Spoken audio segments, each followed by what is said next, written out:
Hello students, we started discussions on Unit 1, Electrostatics. After this lecture, you will be able to explain Coulomb's law of electric force. Charles Augustin de Coulomb was a French military engineer turned experimental physicist. He performed many experiments using a self-designed torsion balance to find out the force between two point charges. And finally, he obtained an expression of the mutual force between two point charges. When we are going to consider Coulomb's law, we need to consider 2 points. Number one, Coulomb's law is valid for point charges and second one is separation between 2 point charges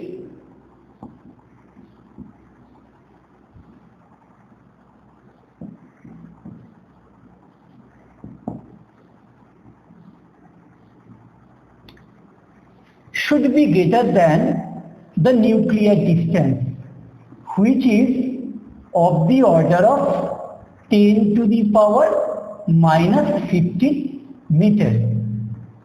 And this force may exist up to a separation between 2 point charges equal to 10 to the power 18 meters.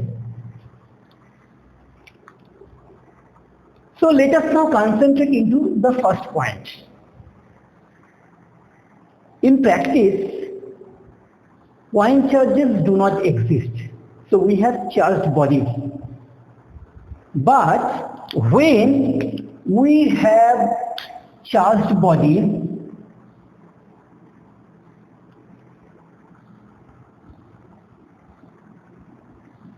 separated by a distance much larger than the linear dimension of these bodies, I may treat these charged bodies as point charges.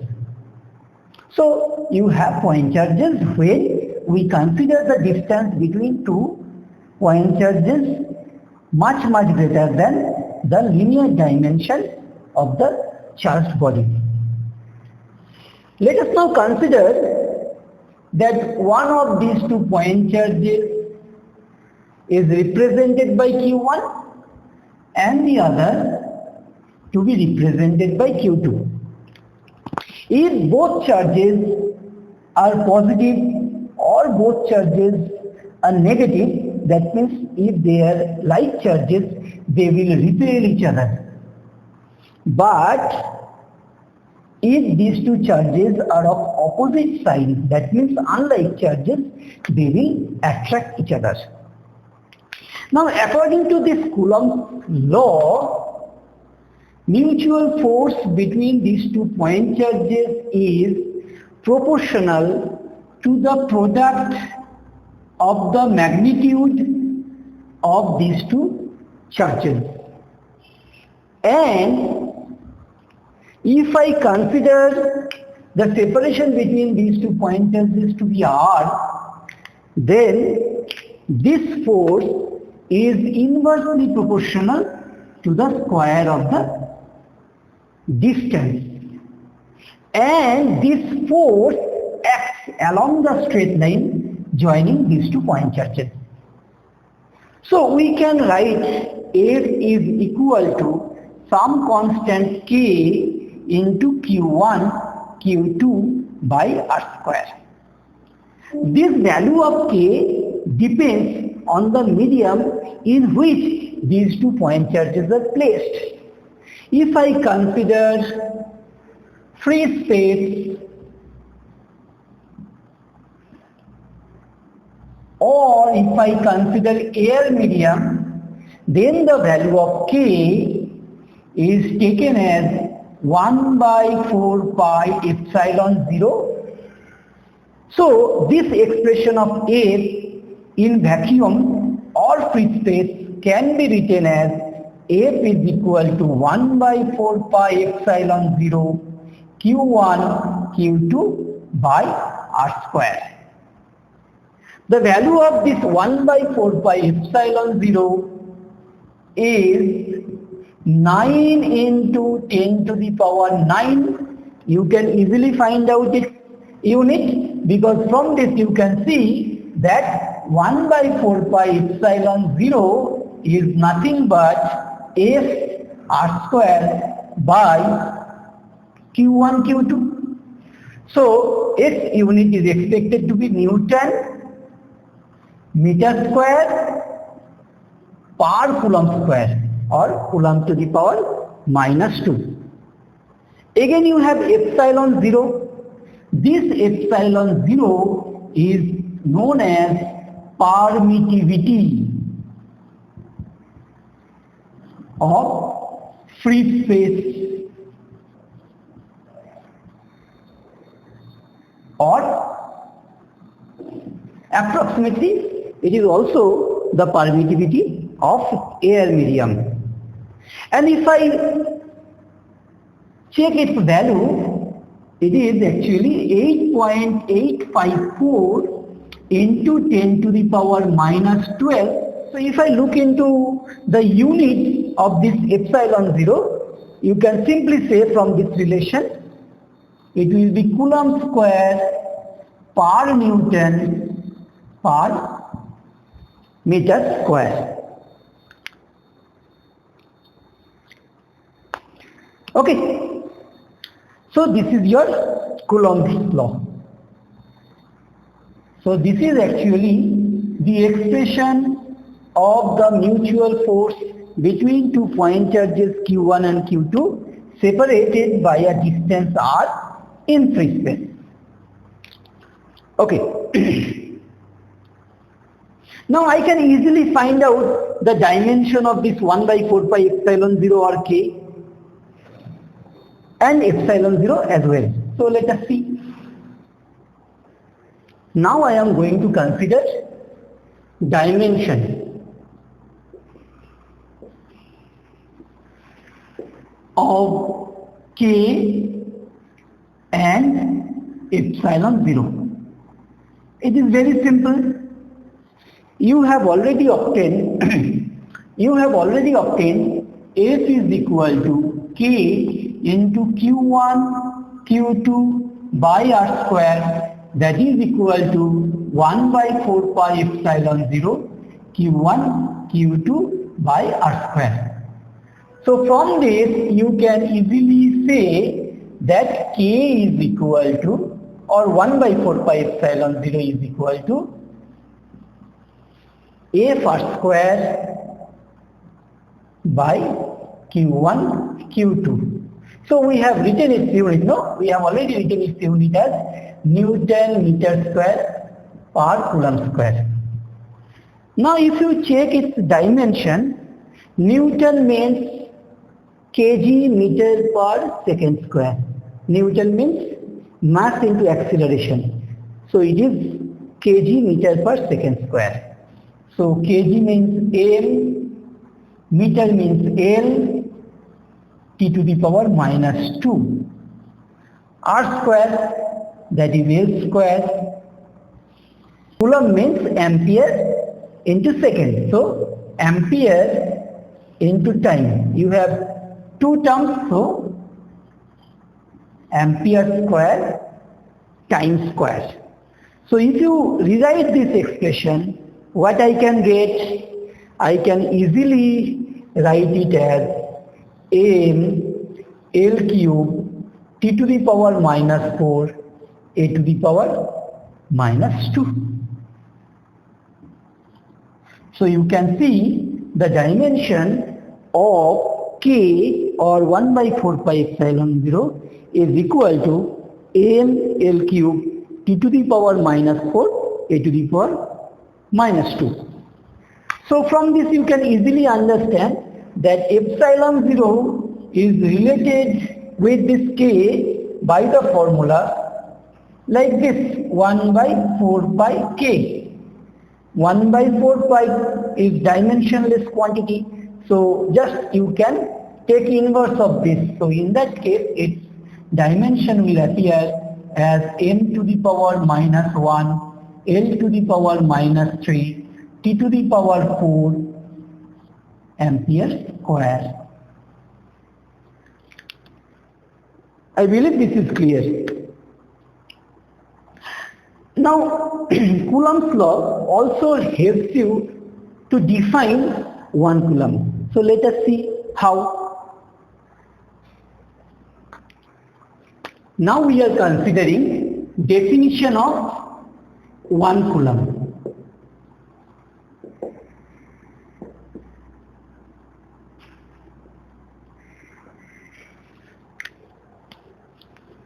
So again, we can write mutual force between two point charges equal to 1 by 4 pi epsilon 0 q1 q2 by r square. We have considered that the point charges are placed in free space or vacuum or say air or say in air medium. For the sake of simplicity, we consider both to be positive charges. In that case, they will repel each other.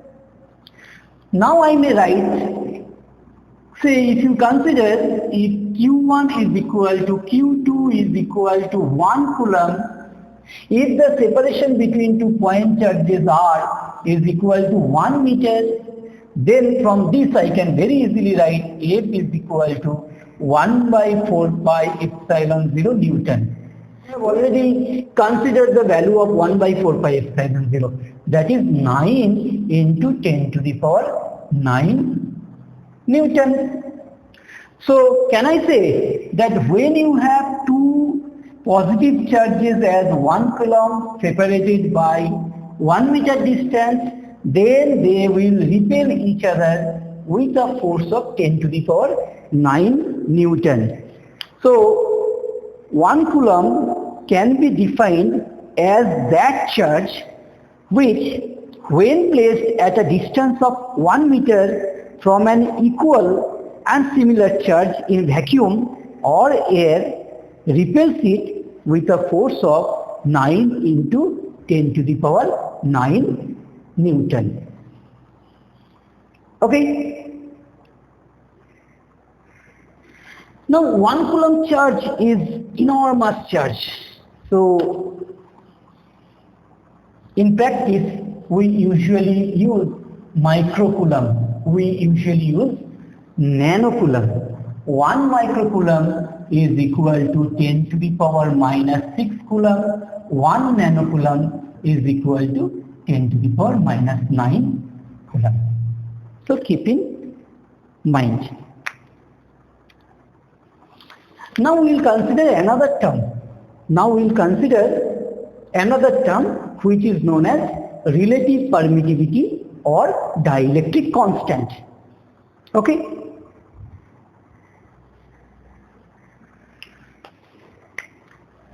So we now consider relative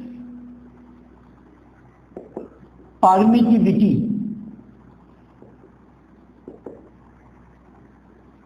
or dielectric constant.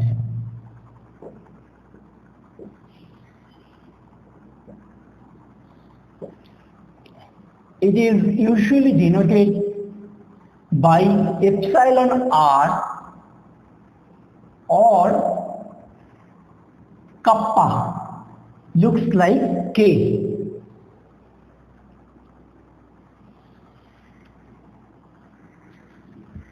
Okay. Now permittivity is actually a property of the medium that determines the electric force between two point charges when placed in that particular medium, and it greatly affects the mutual force between two point charges. So if I consider free space or vacuum, I can easily write F back is equal to 1 by 4 pi epsilon 0 Q1 Q2 by R square. Already discussed that Q1 Q2 are two charges, 2 point charges, and R is the separation between these 2 point charges. If I consider same 2 point charges in a different medium, in a particular medium, separated by same distance R, then the force between these 2 point charges can be denoted by F medium, F mid. It is now written as 1 by 4 pi epsilon. So now this epsilon 0 changes to epsilon into Q1 Q2 by R square. This epsilon is known as absolute permittivity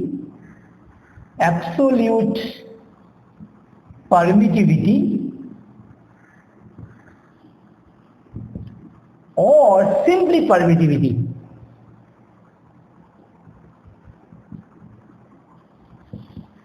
Of that medium. Okay. If I now calculate F back by F mid, you can see that Q1 Q2 by R square and this Q1 Q2 by R square cancel each other. 1 by 4 pi, 1 by 4 pi cancel each other. So we are left with epsilon by epsilon 0. This ratio epsilon by epsilon 0 is known as relative permittivity of that medium. Okay. So you can see that relative permittivity or dielectric constant of a medium is defined as the ratio of the permittivity of the medium to the permittivity of free space. Alternatively, you can also define this in terms of ratio of forces, right? So in that case, you can say that relative permittivity or dielectric constant is the ratio of the force between 2 point charges separated by a distance in free space to the force between the same 2 point charges when placed the same distance apart in the given medium. So you can understand that I can define relative permittivity or dielectric constant in both ways. Now from this expression you can understand that I can write epsilon is equal to epsilon 0 into epsilon r. So this expression of F mid becomes 1 by 4 pi epsilon 0 epsilon r into Q1 Q2 by R square. In almost all cases, this epsilon r is greater than 1. That means epsilon value is greater than epsilon 0 value. So this F mid decreases with respect to the force in vacuum with under the same condition. That means we have same 2 point charges separated by same distance. Okay. If I now say that dielectric constant for water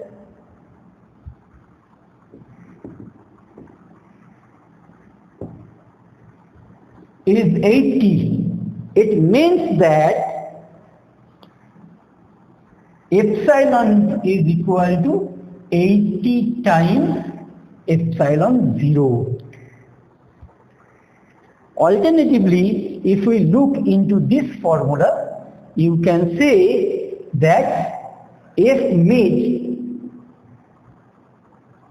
is equal to 1 by 80 into F back. So when you are considering the force between two point charges separated by some distance, that force will be 1 by 80 times the force between the same 2 point charges separated by the same distance in free space. So this is all about relative permittivity or dielectric constant of a medium.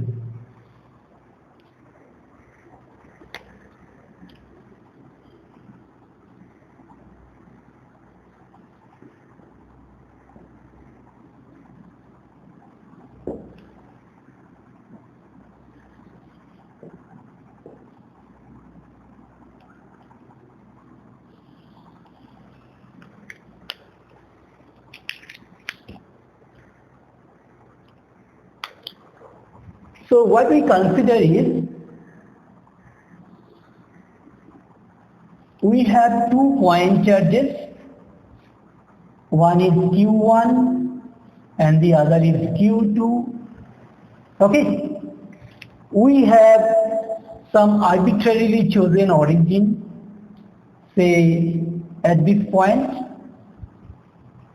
The position vector of this point charge with respect to this origin is represented by R1 vector, while the position vector of Q2 with respect to this point O is denoted by R2. For the sake of simplicity, we consider these two charges are like charges.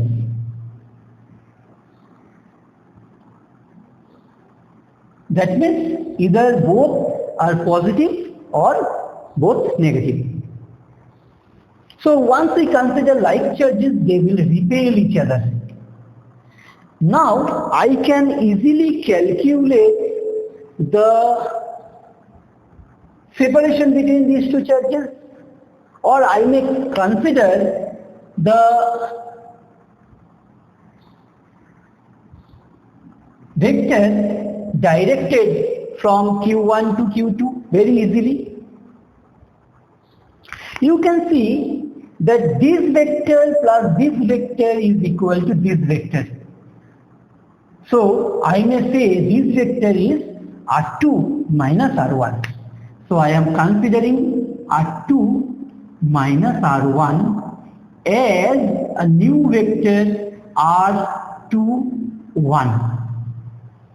And I also consider unit vector in this direction, that is R2, 1 cap, and as you know, the definition of unit vector is original vector divided by magnitude. Okay. So we have already considered R21 is equal to R2 minus R1, and the magnitude of this R21 vector is simplified by this notation. I have also considered unit vector in the same direction, that is R21 cap, that is R21 vector divided by its magnitude. If I now consider the force acting on Q2 due to Q1, that will be repulsive, so it should be in the outward direction. So force on Q2 due to Q1 is represented by F21. Okay. So it means that force on 2 due to 1. So if I now calculate this force in vector notation, how to write? So F21 vector, this is nothing but force on Q2 due to Q1, that is equal to, again I am considering free space, so 1 by 4 pi epsilon 0 Q1 Q2 by R21 square. This is the magnitude. I have to consider vector form. So I need to add unit vector in this direction, which I have already denoted by R21 cap. So this is actually your expression of force on Q2 due to Q1 in vector form. Okay. I can also obtain force on Q1 due to Q2. Again, remember, we have considered like charges, so this force will also be in the outward direction. So force on 1 due to 2 is represented by F12. Okay. So now I am considering one vector from Q1, I consider one vector from Q2 to Q1. So in that case, I should be considering arrow in this direction. Okay. Now you can see this vector plus this vector is equal to this. So if I consider vector in this direction, that should be R1 minus R2. Let it be denoted by R12. Similarly, I may consider unit vector in this direction, So R12 cap is equal to R12 vector divided by its magnitude. It is now evident from the figure that R12 is equal to R1 minus R2, that is nothing but minus R21. If you compare this with this, you can easily say R12 is equal to minus R21. Similarly, you can say R12 vector is equal to, R12 unit vector is equal to R12 vector divided by its magnitude, that is minus of R21 cap. And you can also see R21 is equal to R12. So if I now calculate this force on Q1 due to Q2, I can write F12 vector is equal to 1 by 4 pi epsilon 0 Q1 Q2 by R12 square into R12 cap. So this is nothing but force on Q1 due to Q2. So this is the vector representation of the electric force acting on Q1 due to Q2.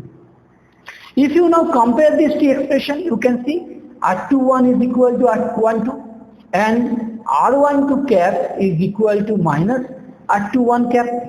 You can easily write F12 is equal to minus F21. So what you can see? You can see that Coulomb's law agrees with the Newton's third law. You know Newton's third law states that to every action there is an equal and opposite reaction. That is actually evident from this result. Another important thing, in this diagram I have considered expressions for F12 and F21 assuming Q1 and Q2 having same sign, both like charges.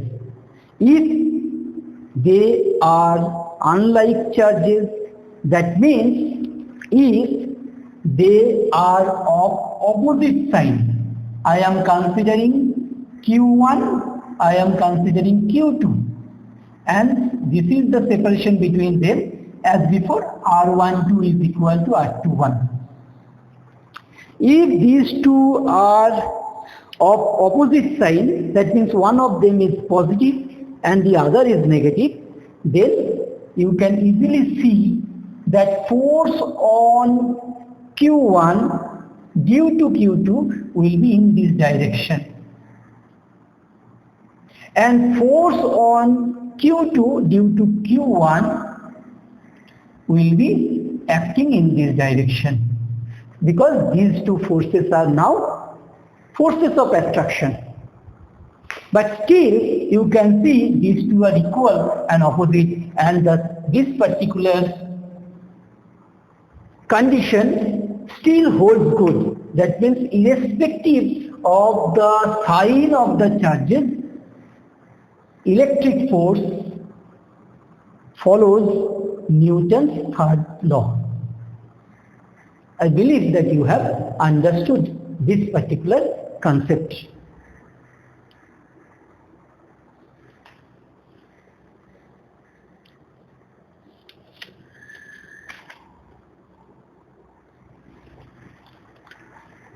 Finally, we are going to consider the comparison between Coulomb's law of electric force and Newton's law of gravitation. So we are considering comparison between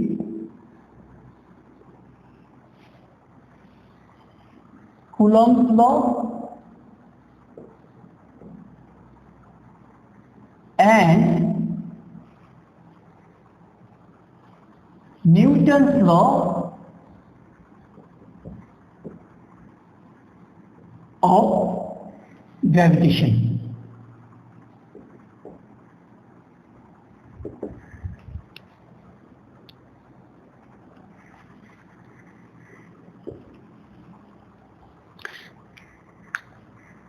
If we consider free space, in that case electric force can be represented as Fe is equal to 1 by 4 pi epsilon 0 Q1 Q2 by R square.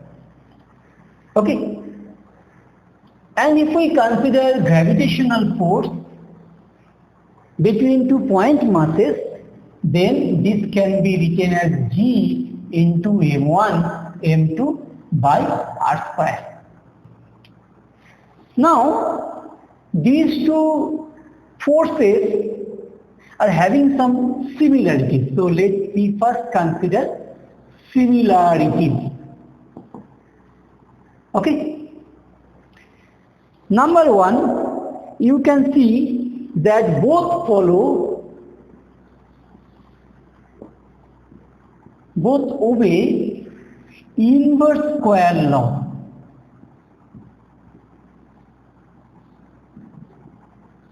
Because you can see that in both cases force is proportional to 1 by R square. So you can see that both obey inverse square law. In case of electric force, it is proportional to the product of charges. So this is product of charges.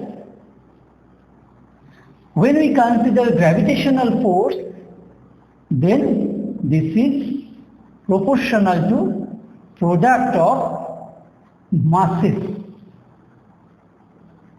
Okay. Number 3, you can say that both are central forces. Both are central forces. Why? Reason is these two forces act along the straight line joining the two bodies. Okay. So you can see both act along the straight line joining the centers of the two bodies.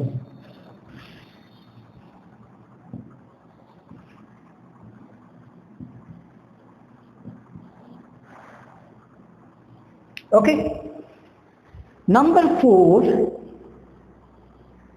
both forces are conservative forces. Okay. Both are conservative forces. That means the work done against these forces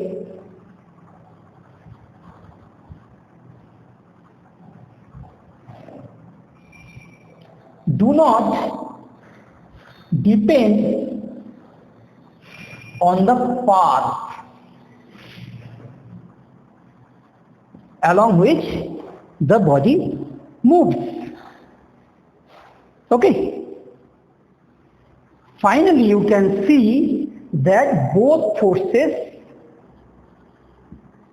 act in vacuum. Okay. So you can see that these two forces having 5 similarities. Now we are considering the differences. So let me consider the differences between these two forces. So differences. Coulomb's law of electrostatics, that is electrostatic force, and this is gravitational force. Okay. What are the differences? Number 1, you can see that electrostatic force can be either attractive or repulsive. You know, when we have two like charges, they will repel each other. When point charges are unlike charges, then they will attract each other. But here, it is always attractive force. Okay? Number 2, you can see this epsilon term. Here I have written this expression for free space, but if we consider other medium, I have to replace this epsilon 0 by epsilon. So, nature of this force depends on the nature